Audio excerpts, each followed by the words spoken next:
Hey everyone, it's Jenny at JC Cards, and I'm super excited to be joining you today as part of a hop celebrating the recent release of Altenew's mixed media inks.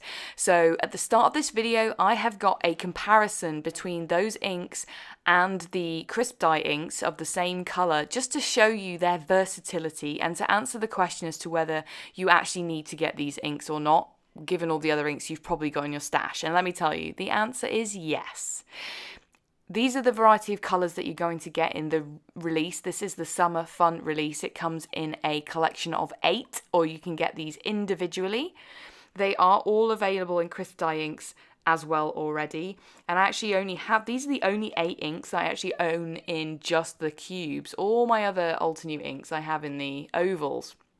So I think these are the original 8 colours that were released by Altenew. I could be wrong on that, but I think that's the case. So there's 3 greens and a jet black, and then 4 shades of pink to red. Absolutely gorgeous. I'll give you a quick look at the ink pad there. It is a foam pad compared to the crisp dye inks, which are felt, and it's quite squishy in comparison to those crisp dye inks. It's a bit like an embossing ink pad, very wet as well. If you want to skip ahead to the project that I've made, you can find that around the 5.5 minute mark on the video.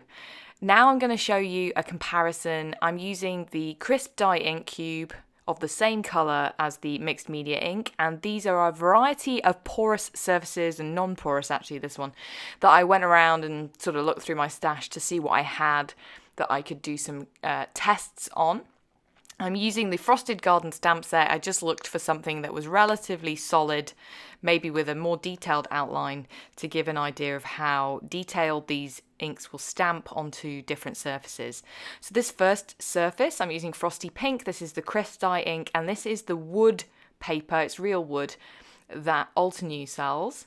And you can see when you use the Crest dye ink, it doesn't really show at all. So, you know, I wouldn't ever stamp on this with this light coloured ink.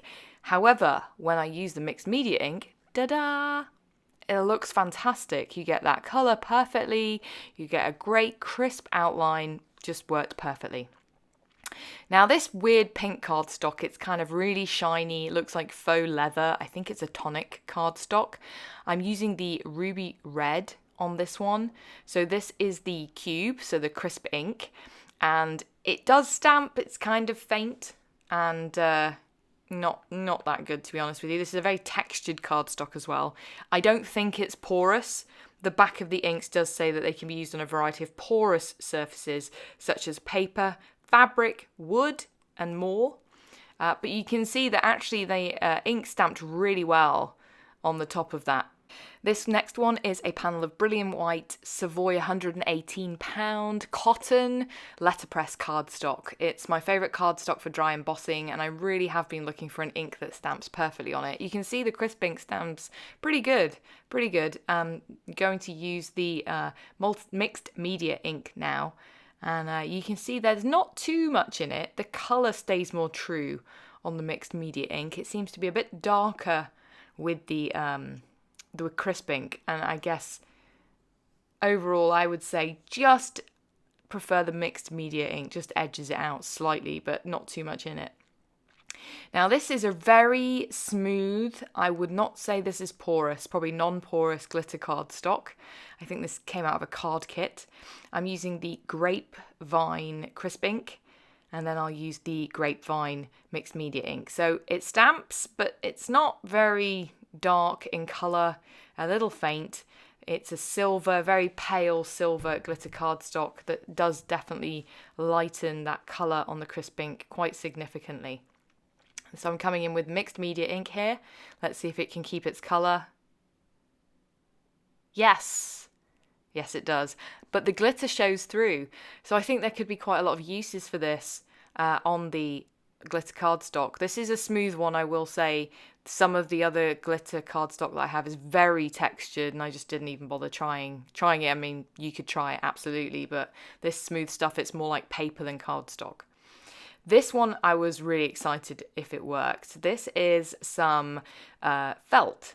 So it's kind of stiff felt. You can die cut it really easy. It's not that super fibrous stuff. It has got fibres, but it cuts really easily. And I really wanted this to work.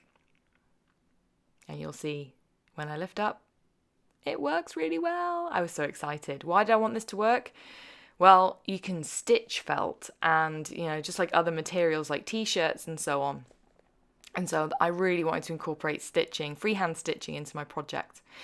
Now you saw, I'm rubbing my finger over each of these. They've had maybe 2 minutes to dry each because that's how long it took me to sample these. That first one, still smudged, and I think that's where the porous versus non-porous comes in.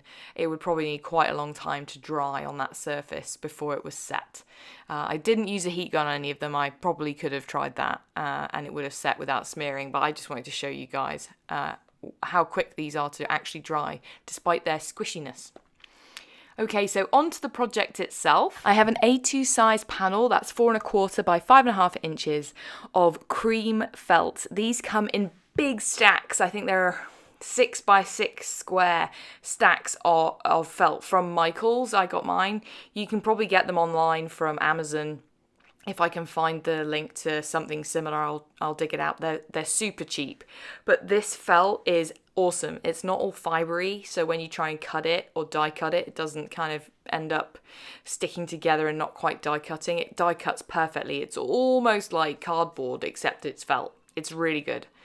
But it has got enough fibres on it and just a great surface for stamping. So I was super excited to get these inks in the hope that they would work on this felt. And as you saw in the comparison earlier, they work really well. So I'm carrying on with Frosted Garden, and I'm going to create a border of florals around one side, kind of swooshing round one side of the panel. So I'm using my MISTI, and I'm going to ink up my stamps with the ink pad directly onto the leaves and then add a second colour. So I'm doing almost like an ombre type effect. Now you can do this in multiple goes. I like to mix the ink on the stamp itself. Some people like to ink it up in one colour and stamp it, add their second colour, blend it out with an ink dauber, stamp it again. I just was playing around. Now I did find that some of the inks kind of got onto the other ink pads. So for example, I used the ruby red on the frosty pink, and then you could see some frosty pink on the ruby red, but it just wiped off. It didn't seem to contaminate my ink pad. If you don't want to do that, you can clean off your ink pad in between each colour and you won't get that problem. So I used frosty pink and ruby red on the flowers, and then on the leaves I used forest glades and frayed leaf. And then I just stamped them a couple of times just to make sure I got a clear impression. I wasn't too worried about any of the colours kind of blending into the pink into the leaves that much, but what I did do is just used a baby wipe just to clean off the stamp slightly before I stamped it. I also came in with a couple of extra leaf stamps, just using an acrylic block, as you saw there, just to fill in that gap on the side.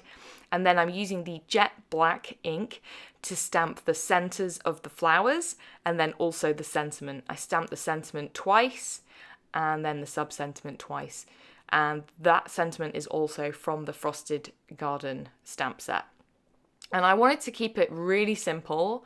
I nearly left it at that, and you can see how light it is. It just wafted out of my hand, but it's still really sturdy, this felt. It's really good. But I thought, you know what? I want to sew this. So what you have to make sure you do is heat set it. That's what makes it permanent. So I have my dual heat gun here, and I put it on setting 1. I have no idea if this felt melts when it gets too hot. I didn't seem to have a problem, but I didn't go above setting 1. Just a word of caution. If you see it start to curl up or melt, then, maybe your felt has quite a bit of plastic in it. I don't know, but I didn't have that problem. I've then grabbed some embroidery thread that broadly matched the colour of the inks I was using, and I decided to add a few little hand-stitched crosses, almost like when we embellish our cards with Nouveau drops or sequins.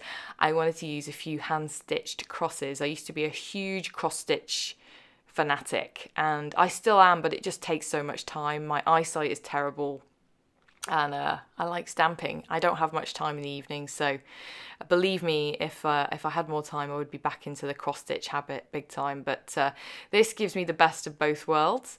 So I started off and created a loop on the back just to make sure that my thread was nice and secure. And then I, as you can see, didn't really mind how much I mess up the back, because no one's going to see that at the end of the day. And then just to finish it off, I stitched a couple of stitches on the back without going through to the front. You can do that with the felt, it catches nicely, and then just trimmed it off. I also did the same with some light pink, so you can see that I added some light pink crosses in there.